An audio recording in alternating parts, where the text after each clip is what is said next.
Le doy admisión a Soraya, el otro, y ya en este instante te pongo como anfitrión. Vale, Listo. pues a ver si puedo. ¿Dónde está la presentación para que no se me pierda? Aquí está.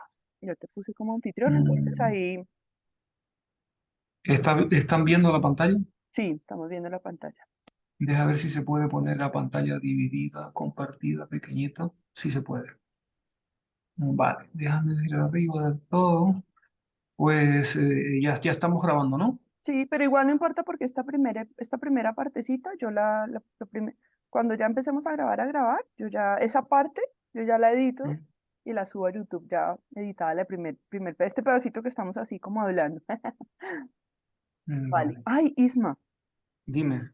envíame por WhatsApp primero. No, es que no tengo aquí a la mano tu introducción para presentarte.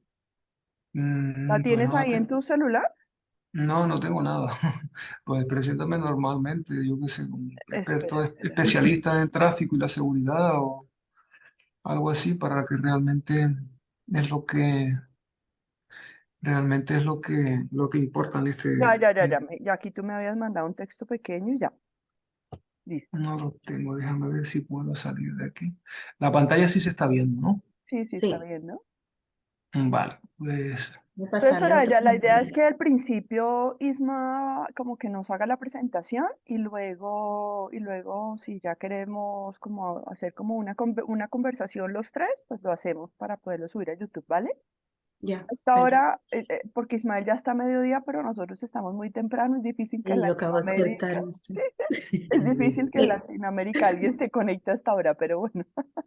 le voy a pasar a mis compañeras, pues pasarme el link para pasarlo más rápido este, por el chat, porque yo lo fui a buscar a Isma, ¿lo tienes Facebook. ahí para que se lo envíes a Soraya? espérate, sí que yo lo tengo, espera. Sí, sí, pásame, para pasarle a algunos grupos. Espérate, a ver dónde estaba esto. Y si no, lo que te digo, no te preocupes que eh, después yo lo comparto en YouTube. Vale, a ver, aquí. Vale, pues ya te lo compartí, Soraya. Sí, sí, sí, perfecto, ya lo voy a reenviar, ¿ok? Ah,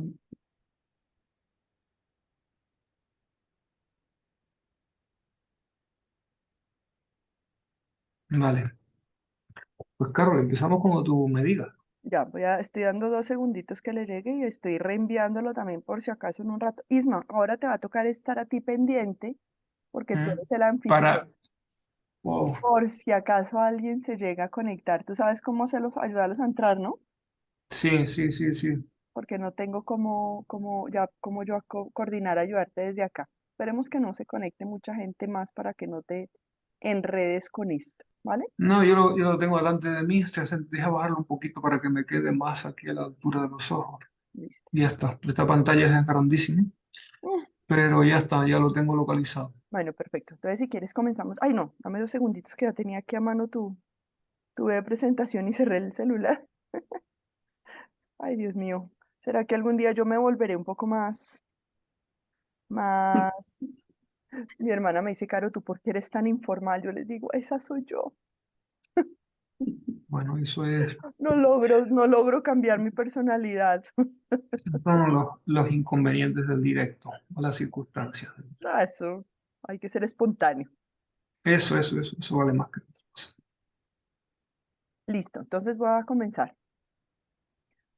Pues, perfecto. Bueno, buenos días desde Colombia, buenas tardes desde Europa y bueno, buenos días también los que nos vean ahora y luego desde Latinoamérica.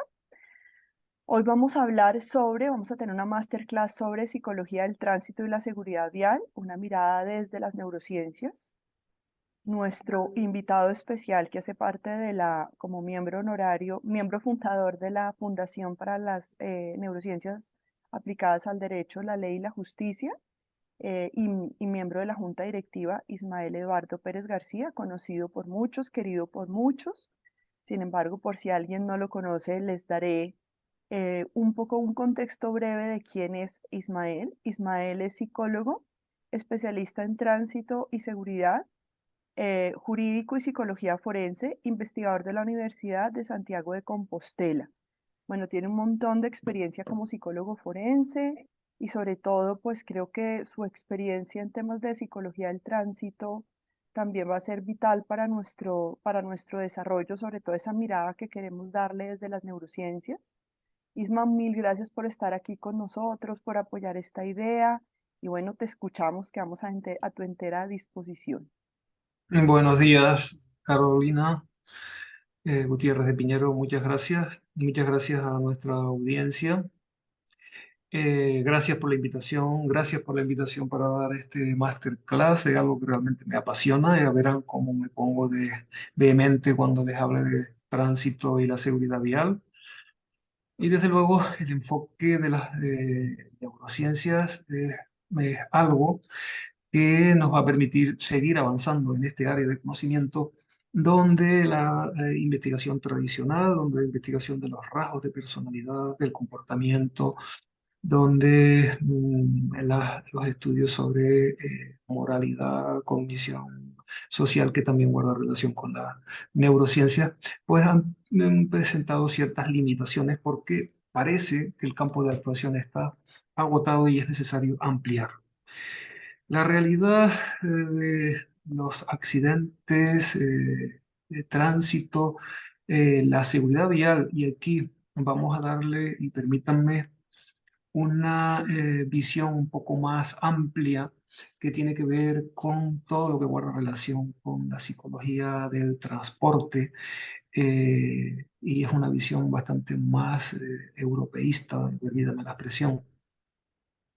Porque si bien está claro que la siniestralidad vial constituye un asunto de gran importancia para la seguridad pública, por lo que su relación con la evaluación de la psicotécnica relacionada con el arte, digamos así, de conducir, pero este modelo de interpretación de la realidad de los conductores, como les dije hace un momento, se queda un poco corto. Es necesario entonces clarificar la determinación competencial de las personas que conducen, y esto lo tienen que hacer profesionales de las ciencias del comportamiento, pero desde luego esta afirmación queda un poco reducida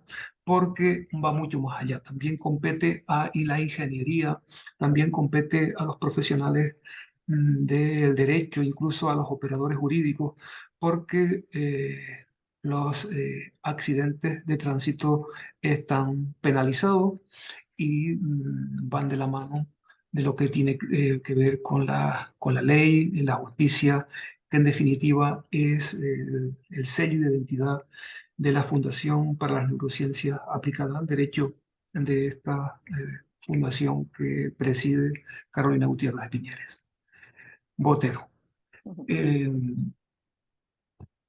Está claro, Si me permites un sí. momentico, quiero decir una cosa y es que en Latinoamérica, eso voy a sumarle un poco, aquí también en Colombia, no sé cómo funciona en Europa y ahí tú nos dirás, el papel de la policía de tránsito es vital en esto, porque por lo menos en Colombia ellos, digamos, lideran mucho los temas de prevención, promoción, junto con las alcaldías, digamos, de cada ciudad para prevenir los riesgos, para educar a las personas y obviamente para sancionar no tanto, pero sí para estar detrás de quienes cometen estas infracciones. Entonces creo que ahí también el papel de la policía, quien nos escuche después, es muy importante. ¿Estarías de acuerdo? No sé en España, en Europa, cómo funciona.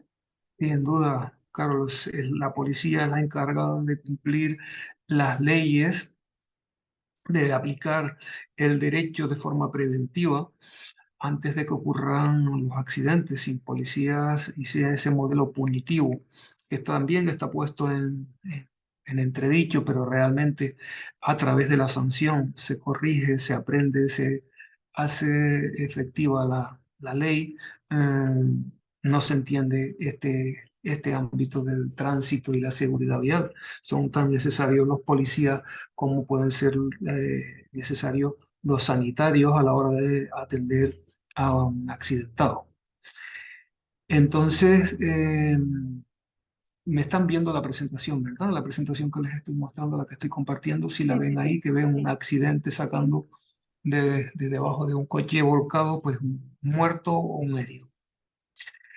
La realidad del tránsito y la seguridad, donde se abre un apasionante terreno para las neurociencias, no la vamos a poder interpretar, no vamos a poder identificar sin datos. Los datos son los que realmente nos van a permitir acercarnos a esta realidad. Y son datos de la Organización Mundial de la Salud, en la que definen los accidentes viales como una epidemia silenciosa ambulante. Ambulante porque es como consecuencia del desplazamiento, es el paso, el peaje que pagamos por desplazarnos de un lado a otro. Pero esto mata muchísima gente, mata 1,3 millones de personas cada año en el mundo. Y dice eh, la Organización Mundial de la Salud que esta tragedia es inaceptable, sobre todo porque el 90% de los accidentes de tránsito ocurren en los países de renta baja y media, como puede ser Latinoamérica. Y esta realidad tan cruda se convierte en la primera causa de muerte entre niños y jóvenes comprendidos entre 5 y 29 años. Hay diferencias de género importantes, como que afecta bastante más a los hombres, a los varones, que a las mujeres. Pero en términos económicos, las pérdidas anuales están entre un 3 y un 5% del Producto Interno Bruto eh, de todo el planeta. Es una barbaridad estos datos que les estoy mostrando. Y desde luego también es un problema de forma no solo global, sino individual e individual constreñido a las familias.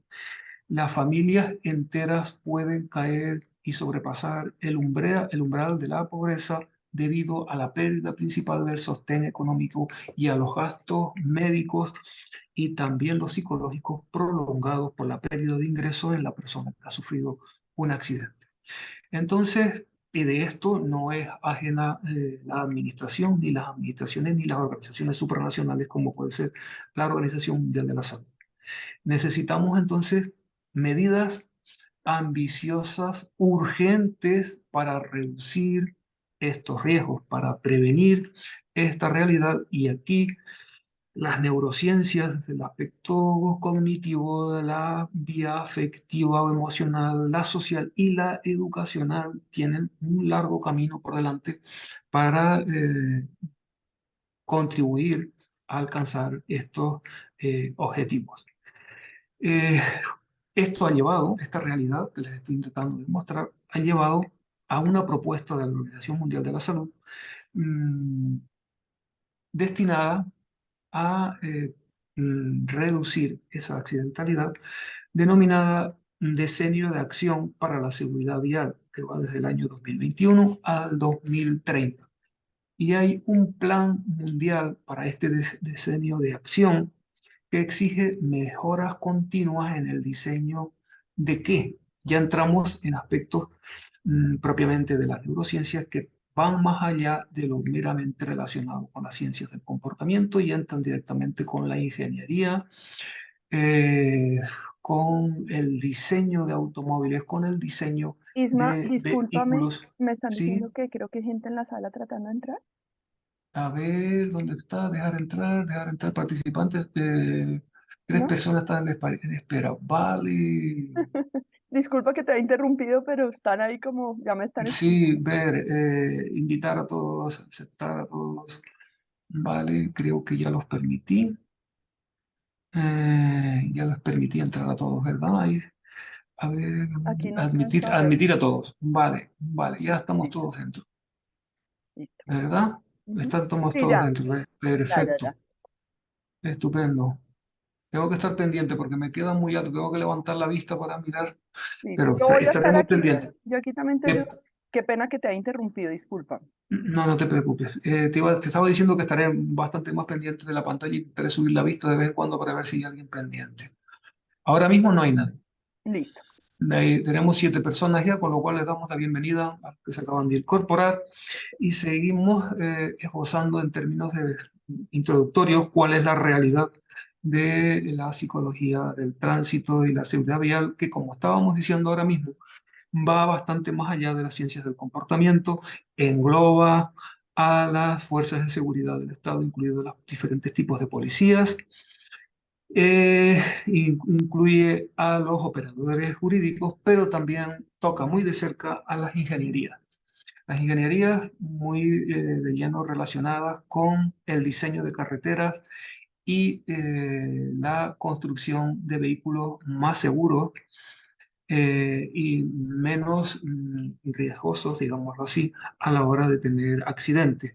Esto está incluido en lo que se llama el Plan Mundial para modos de transporte saludables y ambientalmente sostenibles. No solo se ocupa este área de crear vehículos menos contaminantes, sino vehículos más seguros que disminuyan esta accidentalidad, donde las neurociencias tienen muchísimo que decir.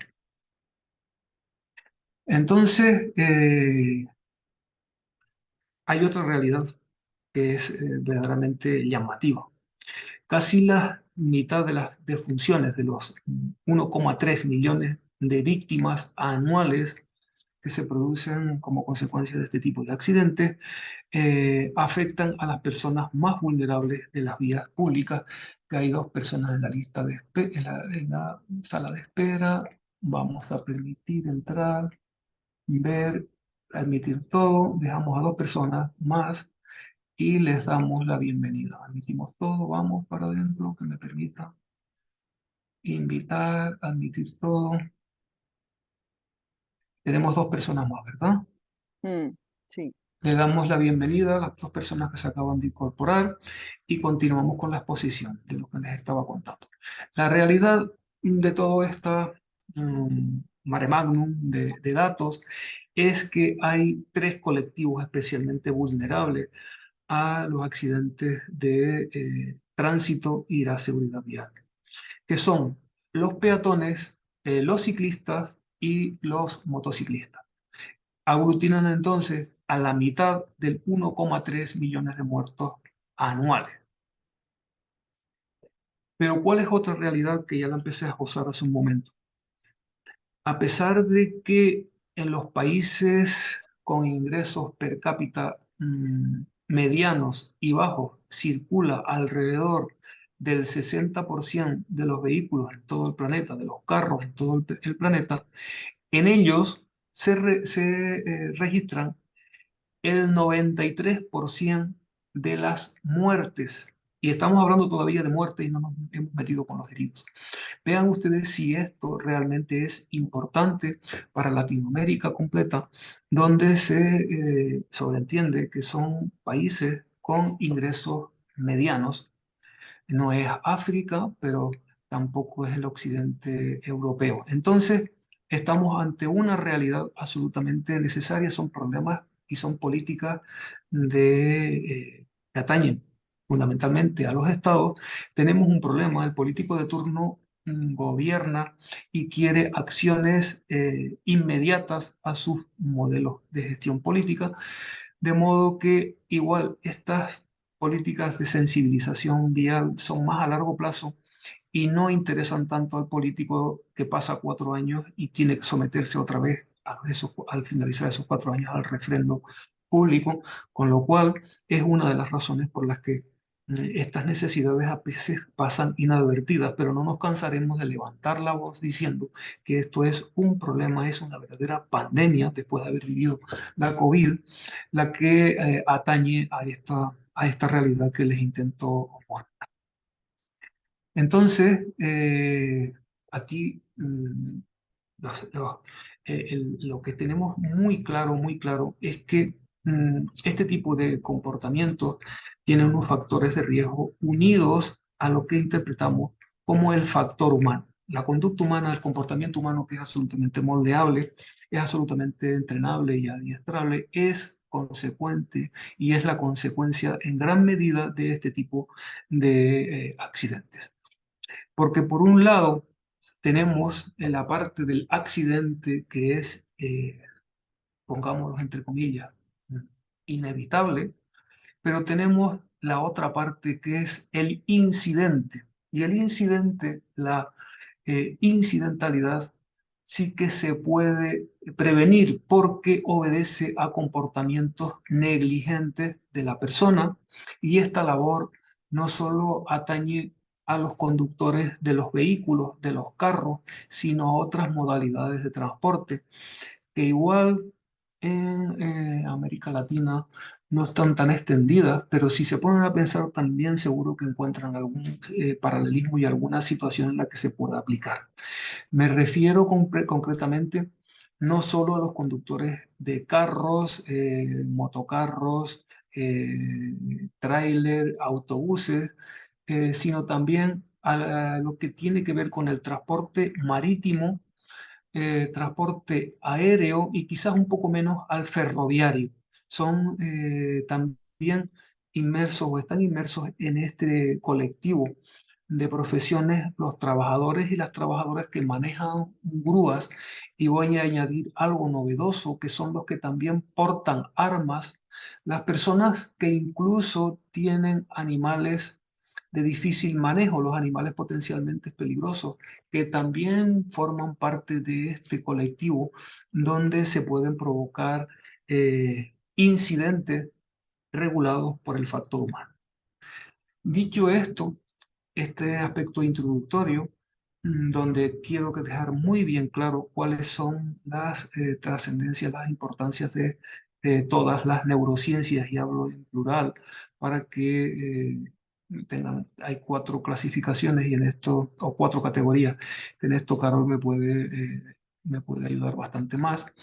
Pero no quiero pasar por alto que las neurociencias tienen el aspecto cognitivo, como dije antes, el aspecto afectivo o emocional, el aspecto social y sobre todo el educacional, el educativo, donde deben centrarse todas las políticas de prevención para evitar esta realidad tan escabrosa a la que nos estamos refiriendo. ¿Y dónde es más imperioso incidir? Pues en distinciones en función del sexo o incluso del género, porque desde una temprana edad los varones tenemos una probabilidad muchísimo más alta que las mujeres en vernos involucrados en este tipo de accidentes de tránsito.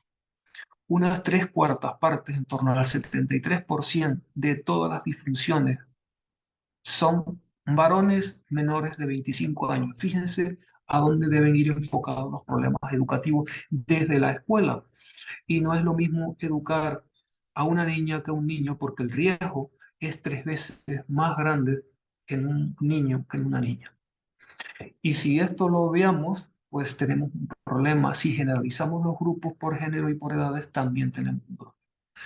Con esto solamente pretendo mostrar la realidad latinoamericana, y aquí les voy a traer a colación datos, son un poco antiguos, son de 2020, ya empiezan a ser antiguos, pero sí que quiero ponerlos en antecedentes por diferentes países, por diferentes estados, para que conozcan la verdadera magnitud de cuál es este problema. Un país como Brasil, con 209,5 millones de habitantes, con unos ingresos medianos, el Producto Nacional Bruto. Tiene 38.000 fallecidos anuales, pero los heridos son más importantes que los muertos, porque, como les dije antes, ya el muerto fallece, y esto desde luego es una visión muy reduccionista de lo que les voy a decir, y desde luego no es lo más políticamente correcto, pero siendo tajantes y contundentes, el muerto queda ahí, pero el problema son los heridos y cómo afecta a todas las personas, a la familia extensa de esta persona que queda herida. Tenemos en Brasil 290.000 personas cada año que se ven involucrados en esta situación. Argentina, que es un país con 44 millones y medio de habitantes, tiene 5.493 muertos al año, datos de 2022, 2020, como les decía antes, con casi 114.000 heridos y lesionados graves cada año. Colombia, que es el país que más nos afecta, pues casi 50 millones de habitantes. Los ingresos son similares, ingresos medios en renta per cápita.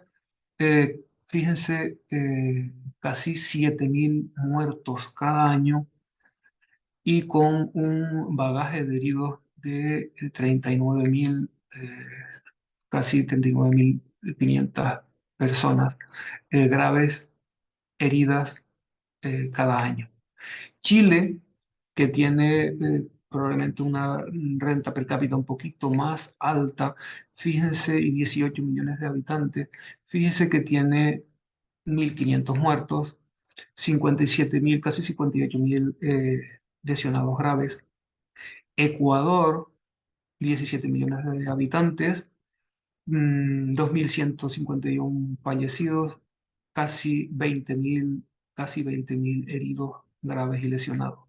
México, un gigante mexicano, también con un nivel de renta similar, pues 9.000 no, 4.227 muertos cada año, 90.000 heridos y graves y lesionados. Con estos datos ya tenemos un cuadro pues bastante esclarecedor de cuáles son las necesidades en este ámbito y por qué es absolutamente necesario abordar esta realidad. Las limitaciones de las ciencias del comportamiento las podemos ver en qué ha pasado en España. En España, en 1989, teníamos casi 6.000 muertos. A partir de ahí se ha reducido brutalmente con campañas de prevención y sobre todo con la implantación del sistema por puntos, el sistema de conducción por puntos que atañe directamente y responsabiliza el cumplimiento de este sistema del permiso de conducir por puntos, que a medida que tienes una sanción vas perdiendo puntos e incluso puedes perder todos los puntos y puedes perder tu carnet de conducir y tienes que volverte a examinar. Y aquí enlazo con lo que Carolina me decía al principio del papel fundamental de la policía. Por supuesto, para hacer cumplir el carnet por puntos tiene que haber policía que sancione a los infractores. Pero ¿qué ha pasado? Que desde 2015 el número de fallecidos no ha disminuido de 1.000. Esta es una de las limitaciones y es la razón por la que las neurociencias tienen que empezar a ganar terreno para hacer más efectivo este problema de prevención y de reducción de cifras, porque los modelos tradicionales, incluso el sancionador policial, incluso los programas y los modelos de investigación basados en los rasgos de personalidad, que ha sido lo más investigado hasta ahora, incluso, como les dije al principio, lo relacionado con la desconexión moral, tienen una limitación bastante importante porque a partir de aquí ya no se ha conseguido disminuir de los casi 6.000 fallecidos en 2006 a los 1.000 y poco en 2015. El carnet por puntos, no me voy a detener mucho, pero sí quiero explicarle que es un modelo español, pero no solo en España, sino fundamentalmente en Europa.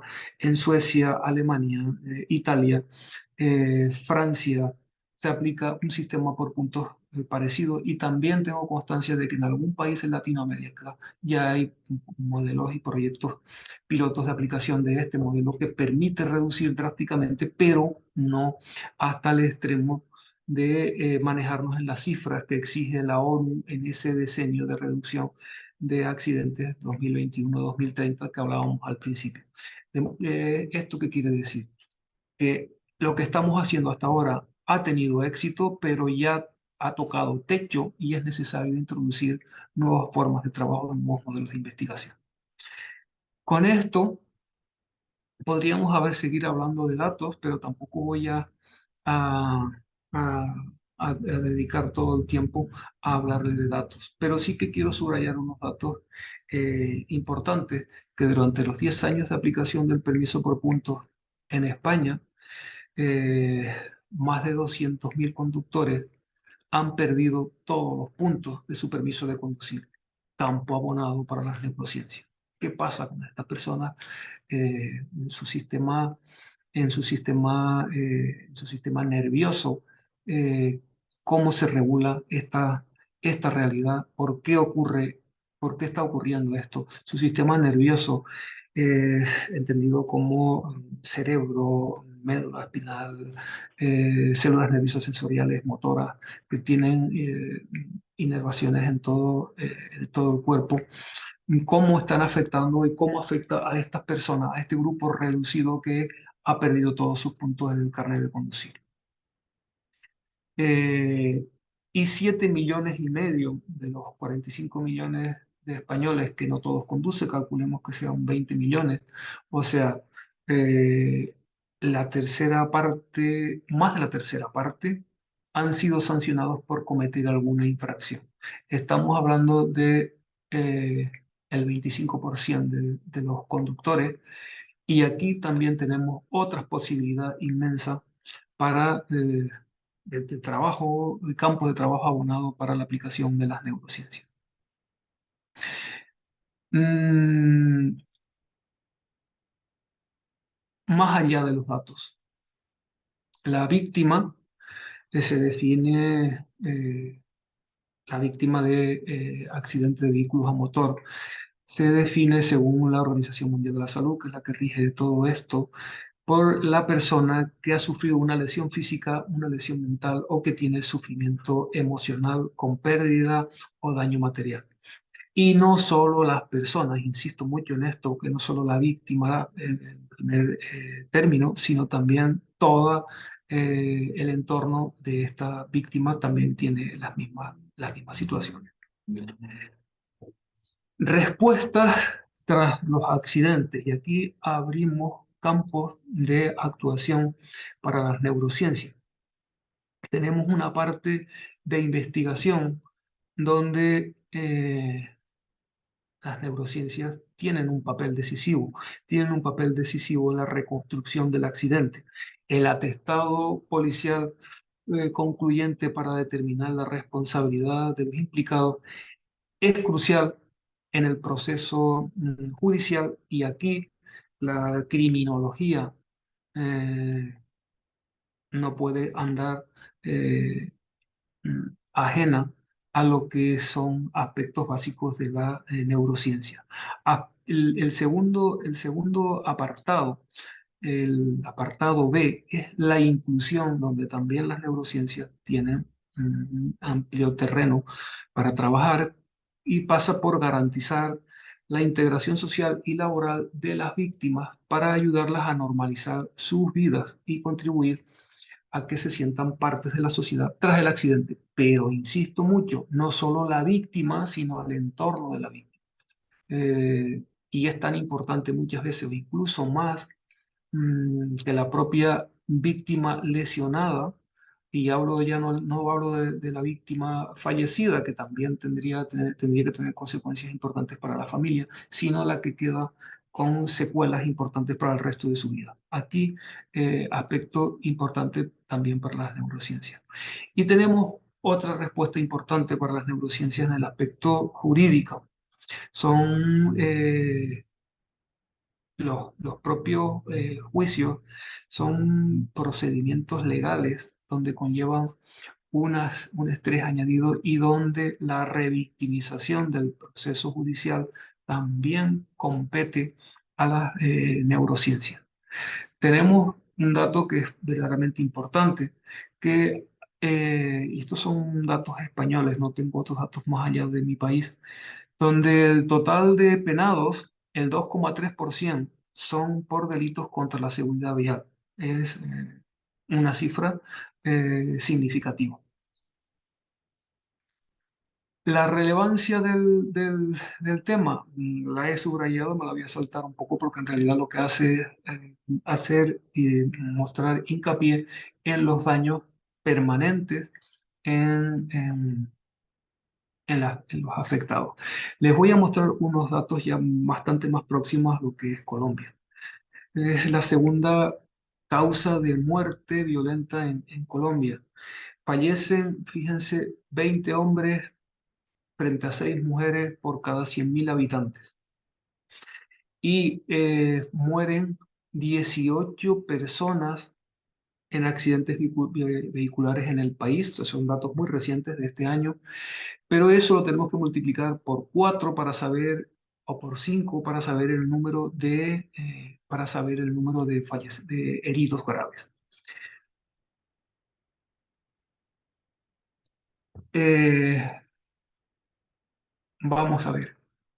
Las razones para el descenso de los muertos ya los tengo, pero ¿dónde en Colombia se puede incidir en la introducción de la neurociencia para unirlas al derecho? Hay una ley colombiana, la ley 769 del 2002, el artículo 19 hace hincapié en el examen de aptitud con P para las personas que conducen, porque estas personas tienen repercusión en los peatones que hablábamos antes, tienen repercusión en los ciclistas y tienen repercusión en los motoristas que habíamos dicho que eran las personas más vulnerables. Es necesario emitir un certificado de aptitud psicofísica que, si lo miramos con un poco de detenimiento, tampoco dista mucho del modelo español, donde se tienen que evaluar los tiempos de reacción, recuperación del encandilamiento, o sea, el deslumbramiento. Esto es, permítame que insista muchísimo, aspectos propios y exclusivos casi del campo de la neurociencia. La capacidad de coordinación entre la aceleración y el frenado, o sea, la velocidad, la percepción de la velocidad que tiene la persona que conduce, a sabiendas de que estas capacidades se deterioran con el paso de los años, de modo que otro campo abierto para las neurociencias. La discriminación de colores, pues también tiene que ver con aspectos relacionados con la oftalmología, pero no deja de ser un campo también abonado para el estudio y de las neurociencias. Aquí tenemos un aspecto que se utiliza, un aspecto, más que un aspecto, una forma de evaluar que tenemos en España y hasta donde sé, también se utiliza en Latinoamérica, en algunos países, no en todos, para evaluar capacidades relacionadas con las aptitudes, con P, aptitudes de los conductores. Pero tengan en cuenta que igual de importantes son las actitudes con C, y en tanto en las aptitudes con P como las actitudes con C, las neurociencias tienen una cabida importante, por no decir impresionante. Aquí evaluamos la atención concentrada, neurociencia, el tiempo de reacciones múltiples, neurociencia, la velocidad de anticipación, la neurociencia, la coordinación bimanual, neurociencias pura y dura, la toma de decisiones, neurociencias también. Este es el famoso polirreactímetro que aquí, en el diseño de este aparato que parece arcaico, pues no le vendría mal una modificación desde el punto de vista de las neurociencias con perspectiva de ingeniería. De modo que no dejamos de movernos en una realidad que atañe de lleno a las neurociencias puras y duras. Estableciendo paralelismos entre lo que ocurre en un país de Latinoamérica como Colombia y España, pueden darse cuenta de que prácticamente estamos midiendo lo mismo. Y eso no quiere decir que se aplique con el mismo rigor. Por eso es tan importante esta labor de sensibilización que estamos haciendo hoy y que nos encargaremos de hacer desde la Fundación para las Neurociencias Aplicadas al Derecho, porque es cuestión de crear conciencia tanto en los usuarios, sobre todo, pero sobre todo en los órganos de decisión, en las administraciones, eh, y no solo las municipales, sino hay que ir a las nacionales guiándonos por lo que dicen las entidades supranacionales, como por lo que puede establecer la Organización Mundial de la Salud. Si nos ceñimos a lo que dice la Organización Mundial de la Salud para de reivindicar los derechos de la infancia y la adolescencia, pues también tenemos la posibilidad de irnos a la OMS para darnos cuenta de lo que dice con respecto al tránsito y la seguridad vial para aplicarlo, para aplicar los modelos en, en toda Latinoamérica. Tenemos todavía resoluciones, porque el marco, lo más importante es que el marco legal, el sustrato legislativo, sí lo tenemos, y estoy refiriéndome a algo más que conozco, que es el de Colombia. En Colombia tenemos una resolución del año 2012 que exige el control y por lo menos el análisis, la evaluación de todas estas posibles discapacidades o capacidades en términos de actitudes y aptitudes con C y con P que deben tener las personas que conducen. Es necesario detectar enfermedades encefálicas medulares del sistema nervioso.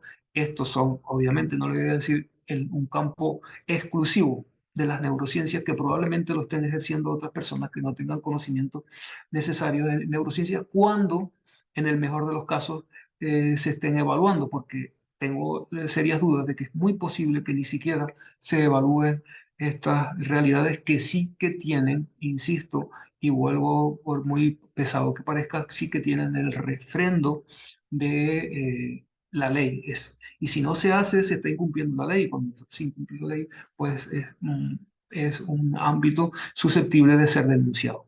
Y esto, desde luego, lo debemos saber cuando tengamos reuniones con las administraciones para exigirle con los mayores respetos y de la menor manera posible para que nadie se sienta violentado, porque esta es otra condición inherente a la condición humana, de que se cumpla lo que está establecido por ley. Y lo que es ley necesita ser cumplido, y permítame que me repita. ¿Cómo se evalúa esto?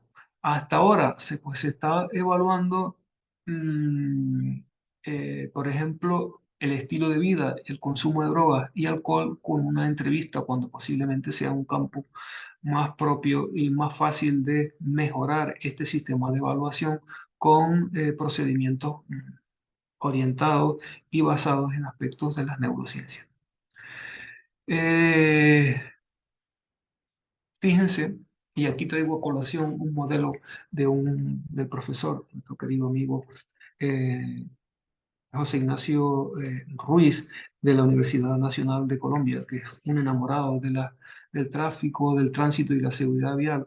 Pues ha hecho emulando, imitando la pirámide de necesidades de Maslow, donde establece una serie de aspectos evaluables para el desempeño de la conducción, donde en la parte más alta habla de accidentes, y habíamos dicho que con los accidentes, pues podíamos considerarlos como algo que se nos escapa de las manos, un fallo en los frenos del vehículo, pero aspectos relacionados con incidentes como puede ser no colocarse cinturón de seguridad, no respetar los límites de velocidad, no atender a las señales de circulación, sí que tiene que ver muy de lleno con lo que es aspectos evaluables para las neurociencias, como por ejemplo puede ser que el conductor no revise periódicamente su carro, su vehículo, antes de iniciar un viaje de muchos kilómetros. Como también puede ser un accidente eh, y más que accidente, incidente relacionado con el factor humano por comportamiento negligente, no hacer un correcto transporte de las mascotas en el vehículo. Imagínese que tienes un perro y lo colocas en el carro sin sujetarlo. Tienes un accidente y ese perro se puede convertir en un proyectil lanzado contra ti, que va a depender mucho de la magnitud del alcance de ese proyectil, del tamaño del animal. Entonces, tenemos bastantes claves para aplicarlas a lo que son las neurociencias desde el punto de vista de los incidentes, donde establece o se regulan por el factor humano, como puede ser el exceso de velocidad, que lo hemos establecido, el uso del cinturón de seguridad, los equipos de protección de los motoristas, por ejemplo, el uso del casco, algo tan absolutamente primordial como puede ser el uso del casco en los motoristas y en los ciclistas, pues incidir para que se cumpla esa parte. El consumo de alcohol y de drogas, el aspecto relacionado con el uso de telefonías móviles mientras se conduce. Esto también tiene que ver con la parte de incidentes y que nos induce desde el punto de vista de las neurociencias a utilizar el celular mientras conducimos. ¿Qué necesidad tenemos de estar pendiente del celular si tenemos un WhatsApp? Y no, si ustedes desde luego hacen la comprobación, pues no darse cuenta de la cantidad de conductores que conducen ya no hablando por el celular, sino incluso escribiendo, con lo que eso conlleva en aspectos relacionados con la distracción del conductor. Eh, También tiene que ver con las neurociencias la seguridad del vehículo. Estas revisiones periódicas, ¿por qué no se llevan a cabo? ¿Por qué no saltamos la norma? ¿Por qué somos dejados en el sentido de revisar la presión de los neumáticos, de pasar la inspección técnica periódica del vehículo?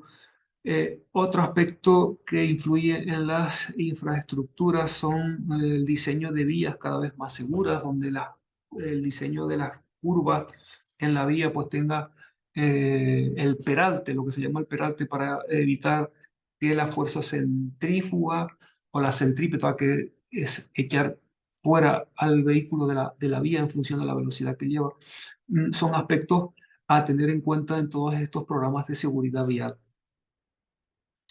Y luego tenemos otro aspecto también relacionado con la parte de los incidentes, que tiene que ver con las atenciones después del accidente.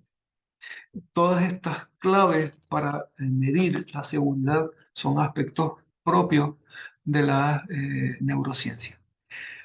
Con esto podría seguir abundando en otros aspectos, en otras variables de interés relacionadas con la accidentalidad vial, pero voy a pasar directamente a las conclusiones para no extenderme y no hacer un monólogo demasiado largo de todo esto.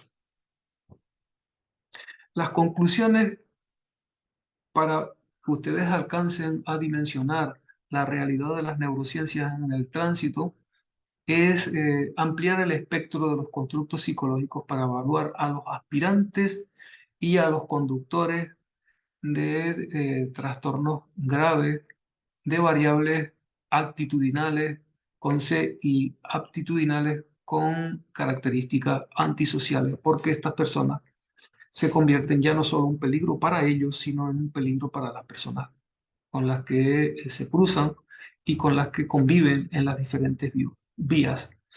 Eh, Otra conclusión que también atañe directamente a las neurociencias es la adecuación transcultural y social de los instrumentos de evaluación, donde la huella, la perspectiva, la mirada de las neurociencias, que es el título de lo que les llevo hablando todo este rato, no puede pasar inadvertida. Y el aspecto más importante es el de la formación.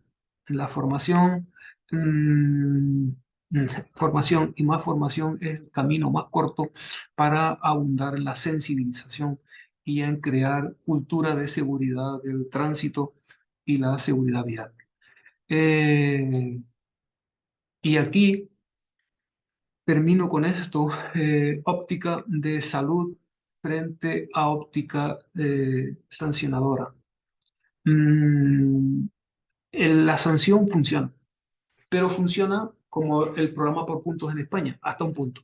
Lo más importante es crear aspectos relacionados con el énfasis en la salud de las personas que conducen como de los colectivos vulnerables de los que hablábamos al principio, que eran peatones, no se olviden de esto, peatones, ciclistas y motociclistas, pero con una perspectiva de género brutal. En este caso, perspectiva de género enfocada fundamentalmente en el cromosoma XY. Varones, porque somos los grandes, los grandes eh, cafres, y voy a utilizar una palabra un poco más burda, el problema del tránsito y la seguridad. Pues con esto yo no quiero extenderme más, podríamos hablar largo y tendido, es un tema que me gusta, que me apasiona, pero yo creo que podemos dar por finalizada y abrimos un turno de palabras a sabiendas de que lo que nos importa es crear la necesidad de trabajar este ámbito con enfoque, con perspectiva de neurociencia. Bueno, mi estimadísimo Isma, mil gracias, me encantó, me dejaste súper movida, sobre todo que le contaba a Ismael que nos conectamos primero nosotros, que este fin de semana alguien que conozco tuvo un accidente en moto, eh, está vivo de milagro y todo el tiempo que tú hablabas de esto yo pensaba en este accidente, es una persona muy joven, casi pierde un brazo, casi, o sea, se desgarró bastante fuerte la parte de abajo como de acá del brazo, una pierna quedó muy mal. Obviamente, gracias a Dios, todo con tratamiento en este momento, no tuvo un traumatismo craneoencefálico porque aunque pudo haber creo que su mayor problema fue el manejo en exceso de velocidad. También hay un tema vial acá y es que el accidente se produjo en un puente que tiene una alta accidentalidad y eso habría que revisar qué es lo que está pasando de pronto con el peralte o con reductores de velocidad humanos, o sea, bajarle la velocidad y reductores de velocidad con más señales en ese puente porque el médico que atendía a esta persona decía, hay hay muchos accidentes todos los fines de semana en ese mismo punto. Entonces, hay algo que pasa también en ese punto. Tenía casco, entonces afortunadamente eso hizo que no sufriera un traumatismo cranoencefálico que hubiera sido tal vez mortal, pero pensaba cómo es de importante esto que tú dices. Quiero dejarlos hablar a todos y después quiero hacerte una pregunta. Ahora primero quiero saber si alguien tiene alguna pregunta, algún comentario, pero te agradezco porque me dejaste súper conmovida y movida con estos datos que me parece que son súper relevantes. No sé, Soraya, Jairo, no sé si alguien quiera hacer algún comentario para no ser yo la que se siente en la palabra. Soraya. Hola, ¿qué tal? Buen día. Bueno, súper interesante lo que estaba comentando Ismael acerca, me gustó mucho sobre la ley que dice que hay como que evaluar algunos otros trastornos o mentales, orgánicos incluso, que él explicaba. Y eso, por ejemplo, es la primera vez que lo escucho, esta resolución. Y esto dices que lo están haciendo en España desde el 2012, mira, hace 10 años. Y yo no tengo mucho conocimiento acá de que se haga este tipo de evaluaciones. Nosotros tenemos lo de la licencia por puntos, tenemos esta máquina que estabas mostrando, en la que yo no paso casi, por cierto, por eso no conduzco, pero con las justas, o sea, súper retrasada en la reacción. Pero ya bueno. Pero los otros no, los otros exámenes que estabas comentando para nada, no se hacen. Entonces, mi pregunta va en función de quién lo hace, cómo lo hace, que bueno, no tengo idea. Gracias. Mira, Soraya, y para todos los demás, Carolina y todas las personas que están conectadas, esta es la ley, pero la ley, saben ustedes que muchas veces, y nosotros que nos dedicamos al ámbito forense, sabemos que muchas veces no se cumple, pero sí que es la razón, lo dije antes y lo repito ahora, la razón fundamental para que reuniones que se tengan con la administración se vaya con la ley en la mano. Esto no se está cumpliendo. Es necesario crear esa conciencia de cumplimiento de lo que está escrito. Aquí tenemos una que es colombiana. Esta es colombiana y es del año 2002. Tiene 21 años. Y ustedes, no sé si, bueno, Carolina o las demás personas que están conectadas desde Colombia, saben si esto se cumple. Sí, sí, sí, Muchas veces, pero lo que entiendo que Soraya, porque yo te voy a decir, la siguiente que es de la de los trastornos, esta parte sí, se cumple, realmente yo siento que no es tan estricta, Isma, que tú hablabas de un tema que es muy importante y es que qué tan riguroso se hace el examen. O sea, hay un examen realmente es que ni siquiera hay una entrevista, que creo que sería muy importante, sino todo es un examen técnico, o sea, te hacen llenar como un mini test de personalidad, que tú y yo, bueno, y Soraya también, que trabajamos en este tema forense, es lo fácil que es manipular esa información, porque no tiene controles de simulación. Entonces, pues te preguntan un montón de cosas y uno, pues, todo lo negativo, uno sabe si es medianamente inteligente que lo va a volver positivo, ¿ya? Entonces, me llama mucho la atención, o sea, sí se cumple, Isma, pero no en un nivel que yo te diga de profundidad, no. pero saben cómo las entidades sanitarias se encargan de que, de que aparentemente se cumplan estas resoluciones. Te pasan el cuestionario y al final firmas un documento que muchas veces ni lo lees, que es un consentimiento informado en el que además de la petición para, que te hacen para utilizar tus datos en la entrevista clínica, firmas un compromiso de veracidad. Mm. Muchas veces no lo sabes, lo firmas y dices, sí, le he contado mentiras, no he tenido, no he sido nada honesto con lo que le respondí, pero no sabes que te vas a tu casa habiendo firmado una declaración de veracidad, que si ocurre algo, pues te van a hacer a ti responsable de haber falseado los datos. Y normalmente esto en España se soluciona así.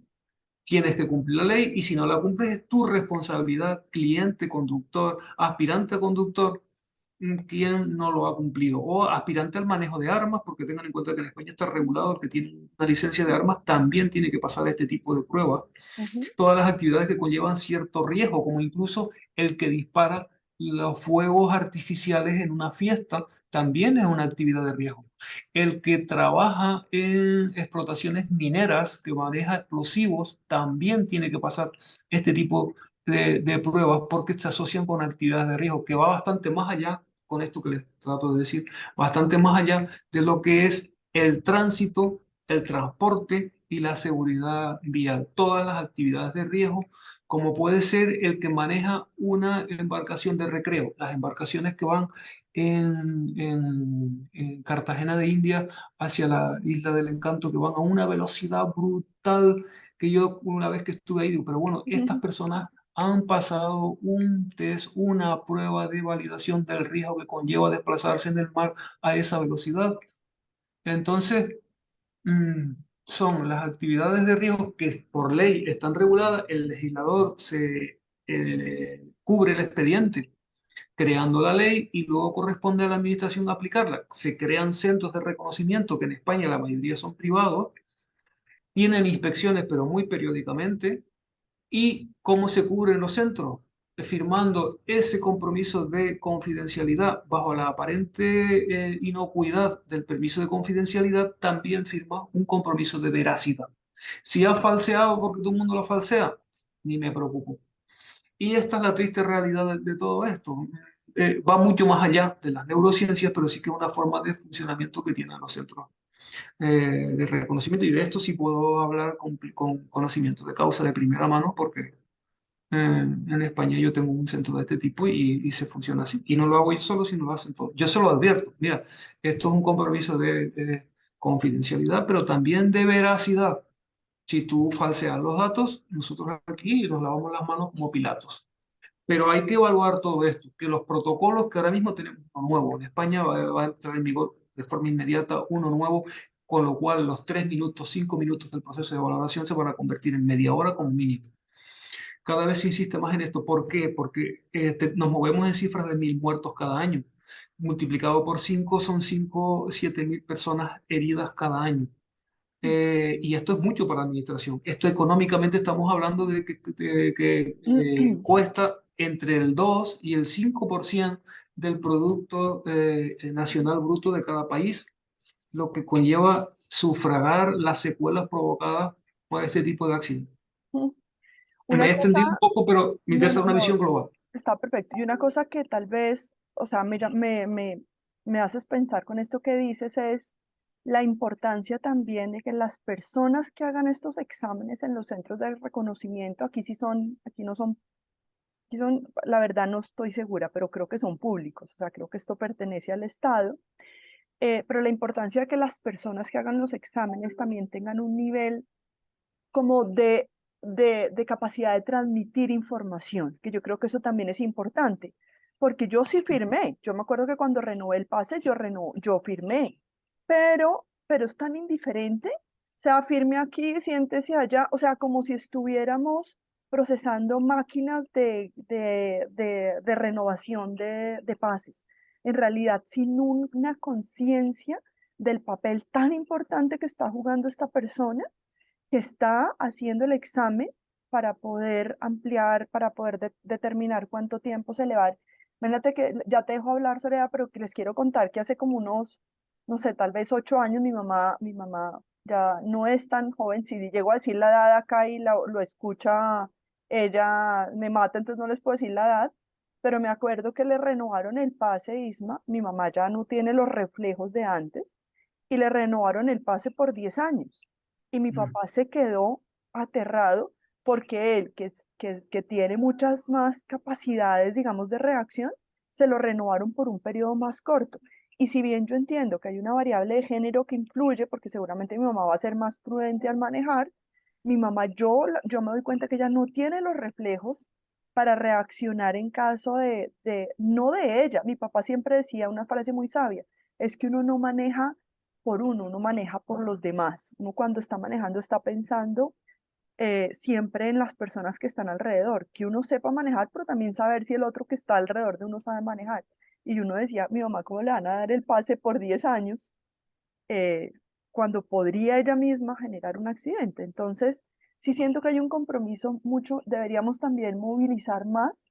Es que Isma, tú eres adorado, tú eres un tipo que entiende la importancia de esto, entonces uno, me imagino una persona que pasa por ti sale como, Dios mío, yo creo que mejor no manejo, pero otra persona seguramente, te lo digo por mi experiencia, tan indiferentes cuando son ellos los que deberían generar la primera sensibilización al renovar el pase o al sacar el pase por primera vez, debería estar en estas personas, como yo transmito esta información. Soraya.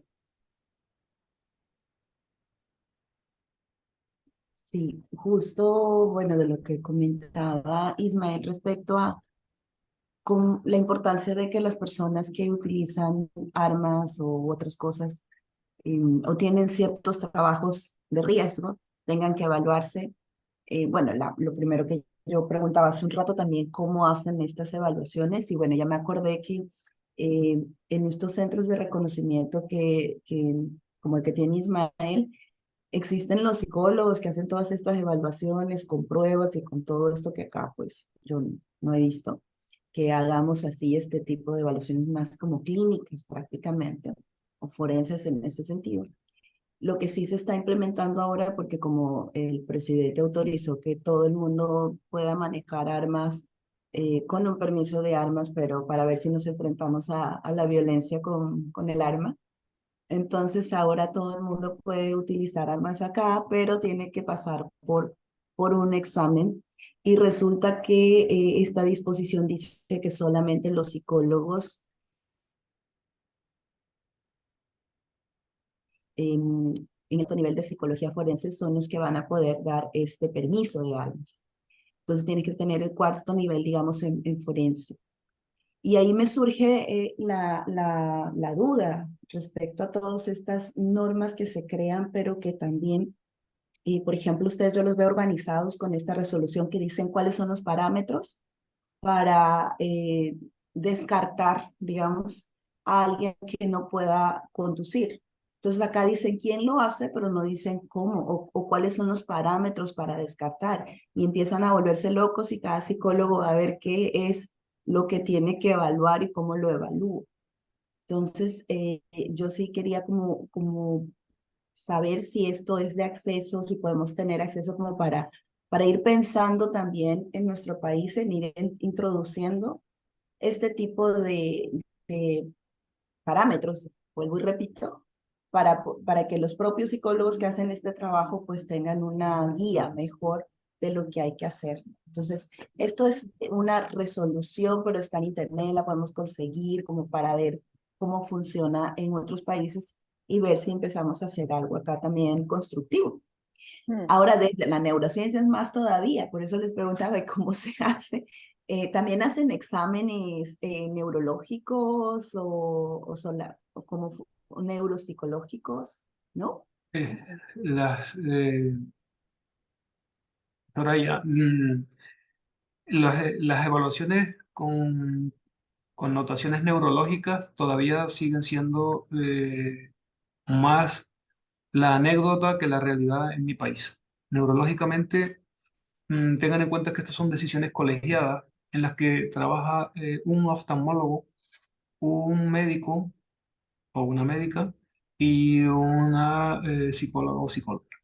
Las decisiones para, primero, para limitar o restringir.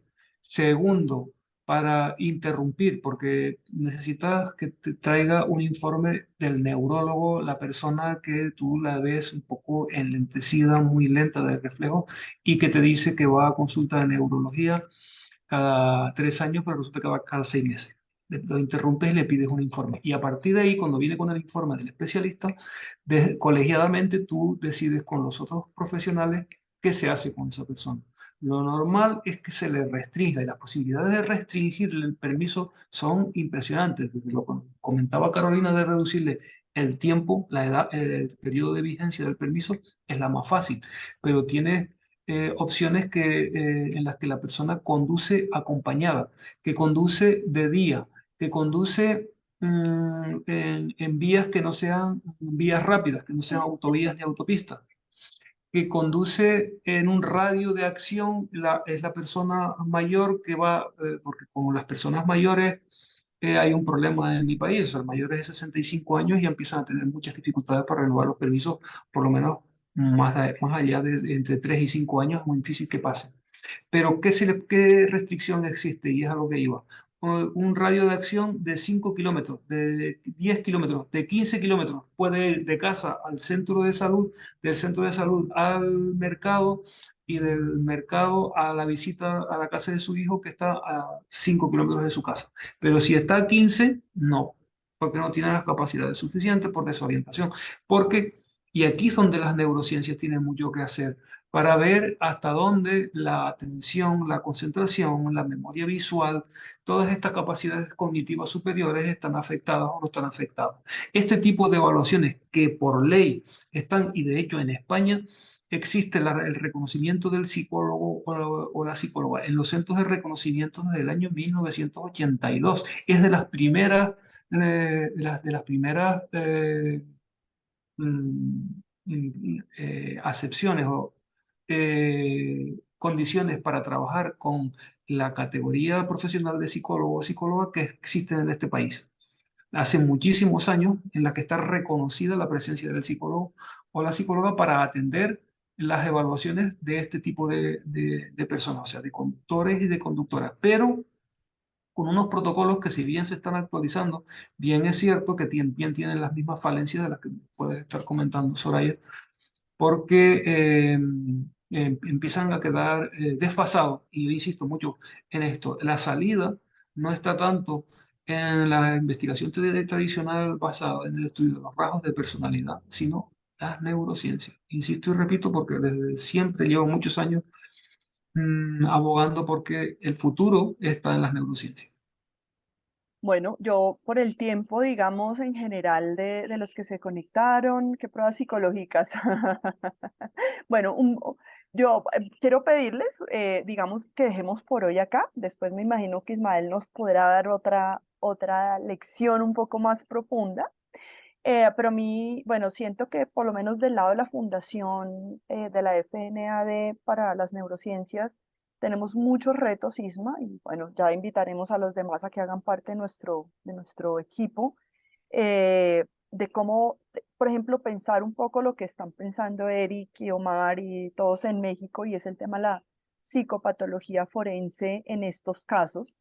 O sea, cuáles serían realmente, porque es que yo aquí veo una lista de trastornos que tienen que ver con la parte neurocognitiva, pero también hay que ver con la parte neuromoral, porque estos no afectan tanto la toma de decisiones morales, mientras que los otros sí, y yo siento que este tema del tránsito, tú lo dijiste al principio, tiene que ver un poco con estas vías de toma de decisiones morales, y siento que tenemos tanto trabajo en Latinoamérica, porque ustedes sí están mucho más avanzados, y nosotros empezamos a copiar cosas de las que ustedes tienen allá, pero sí tenemos un gran reto. Entonces, bueno, ya los estaremos invitando para que miremos cómo generamos impactos en nuestros diferentes países desde las neurociencias, lo que decías tú un poco, para ver qué más se puede hacer, dónde más podemos transformar la realidad en este aspecto tan importante de las conductas de riesgo. Muchas gracias a todos, Isma, nuevamente gracias a ti por tu participación en este evento. Ya la transmitiremos por internet, por YouTube, para que muchas más personas tengan acceso. Y bueno, pronto estaremos, creo que podemos planear otra sesión contigo más adelante, que creo que es muy importante, muy interesante. Gracias a los que se conectaron y nos acompañaron. Les deseo un bonito día y una feliz semana para todos. Pues, pues gracias, Carolina, gracias a todas las personas que se han conectado. Y desde luego nos toca ser muy creativos para buscar aplicaciones a las neurociencias, a todo esto, porque en el fondo está impregnado de posibilidades inmensas, la mayoría de las veces incluso algunas que son tan obvias que te puede sorprender de por qué a alguien no se le ha ocurrido hacer una interpretación desde la neurociencia a esta realidad, Mm, porque, en fin, es el campo ideal de las neurociencias. mm, en muchos sentidos, en el antes, en el durante la conducción y en lo que pasa después con toda la Exact- recuperación. Sí, sí. Exactamente. Bueno, muchas gracias. Bueno, Un abrazo. pues feliz mañana, feliz lunes, feliz comienzo de semana. Bueno, feliz día para todos. Chao, chao. Chao, chao.